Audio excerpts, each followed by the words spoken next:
अस्सलाम वालेकुम दोस्तों। अॼु असां पढ़ूं था इस्म ऐं उन जा क़िस्म। इस्म खे अंग्रेज़ी में नाउन चइबो आहे ऐं इस्म जी डेफिनेशन इहा आहे त कंहिं शख़्स, जाइ, कम, हालत या ख़ासियत जो नालो। ठीकु आहे, जीअं मिसाल तौरु अली, स्कूल, ख़ुशि, ख़ुशि हिकिड़ी हालत आहे न। ठीकु आहे, सुठो या ख़ासियत आहे। अली नालो आहे, स्कूल जाइ आहे, अस्पताल जाइ आहे। अहिड़े क़िस्म जे नालनि खे सॾिबो आहे इस्म।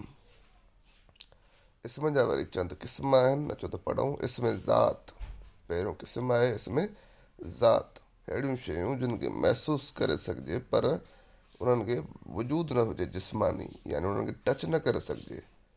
अहिड़नि शयुनि खे, अहिड़नि नालनि खे, अहिड़नि शयुनि खे इस्म ज़ात चइबो आहे।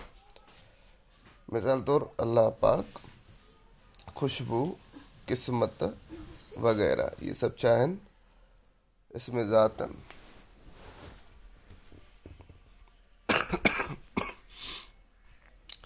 इस्म सिफ़ात, ॿियो टाइप आहे इस्म जो। अहिड़ियूं शयूं जिन जो वजूद हुजे, जिस्मानी तौरु नज़र बि अचनि ऐं उनखे टच बि करे सघिजे, उनखे इस्म सिफ़ात चइबो आहे। मिसाल तौरु कुर्सी, चाक, कापी, माण्हू, पेन, कलम, ये सभु छा आहिनि? इस्म सिफ़ात आहिनि।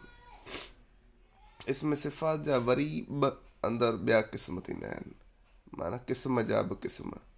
हिकिड़ो थी वियो इस्म ज़ात, हिकिड़ो थी वियो इस्म सिफ़ात। इस्म ज़ात जा के बि क़िस्म न आहिनि वरी, पर इस्म सिफ़ात जा ॿ क़िस्म आहिनि, हिकिड़ो इस्म आम, ॿियो इस्म ख़ासि।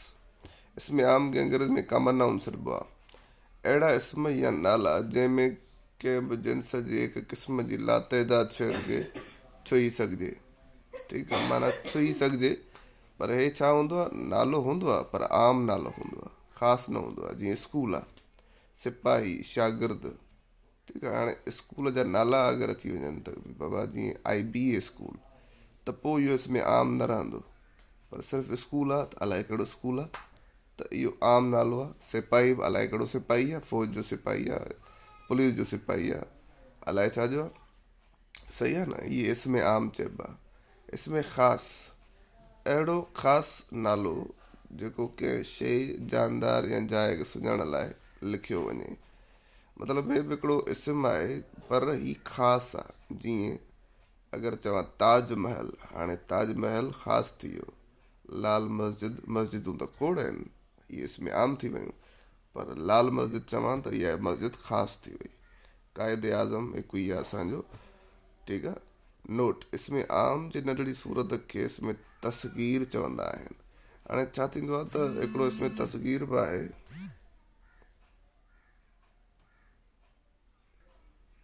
अच्छा, इस्म आम जी नंढड़ी सूरत, असां चवंदा आहियूं न किताब, इहो इस्म आम आहे, पर किताब वॾो थी वञे त पोइ छा थी वेंदो? इस्म तस्गीर। तस्गीर निकितल आहे असगर मां, सगीर मां। असगर सगीर माना नंढो, नंढड़ो। त छा थींदो? इस्म तस्गीर अगरि अची वञे किथे त बाबा हिनजो किताब या संदूक, संदूक जो इस्म तस्गीर लिखो त तव्हां लिखंदव संदूकड़ी या संदूक, हा संदूकड़ी थींदी। ठीकु आहे, खट मां खटड़ी। ठीकु आहे, नंढे मां नंढड़ो या नंढड़ी।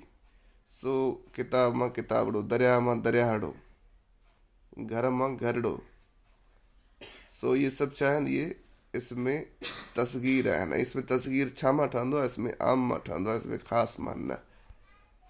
ठीकु आहे, हाणे इहे इस्म जा क़िस्म पूरा थिया, इस्म पूरो थियो। उमेद आहे तव्हांखे सम्झ में आयो हूंदो। हाणे असां पढ़ंदासीं इस्म ख़ासि, सॉरी ज़मीर, नेक्स्ट वीडियो में।